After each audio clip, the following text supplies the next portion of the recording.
আমাকে কোলে নাও মাম্মি। এই একটি মাত্র বাক্যই পৃথিবীর সবচেয়ে বড় শান্তি, সবচেয়ে বড় আনন্দ। ছোট্ট একটা প্রাণ যখন মায়ের চোখে চোখ রেখে দুহাত বাড়িয়ে মিষ্টি কণ্ঠে বলে কোলে নাও, তখন মনে হয় পৃথিবীর সব সুখ যেন এই বুকের ভেতর জড়িয়ে আছে। কিন্তু হায়, সময়ের নিয়মটাই যে আলাদা।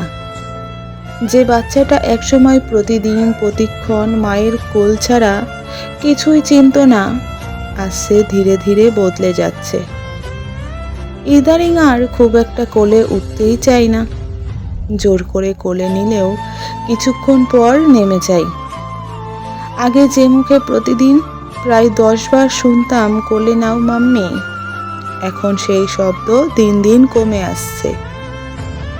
আর কিছুদিন পর হয়তো একেবারেই বলবে না, কারণ সে বড় হয়ে যাবে, নিজের পায়ে হাঁটবে, দৌড়বে, খেলবে। তখন শুধু স্মৃতিতে ভেসে উঠবে এই মধুর ডাক, আমাকে কোলে নাও মাম্মি। সন্তান বেড়ে ওঠা নিঃসন্দেহে আনন্দের, কিন্তু এই আনন্দের ভেতরেই লুকিয়ে আছে এক অদ্ভুত কষ্ট, যা শুধু একজন মায়ের বুকেই বাজে। মা জানে একদিন এই ডাক থেমে যাবে, কোল ফাঁকা হয়ে যাবে, আর থেকে যাবে শুধু স্মৃতি আর হাহাকার।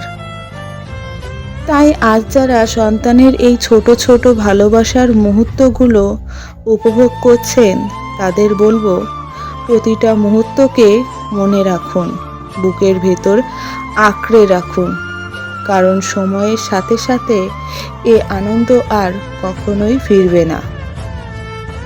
মায়েদের হাসির আড়ালেই লুকিয়ে থাকে এই ব্যথা, কারণ সন্তানের প্রতিটা পরিবর্তনের সাথে সাথে মা প্রতিদিন একটু একটু করে নিজেকে হারায়, আবার নতুন করে খুঁজেও পাই।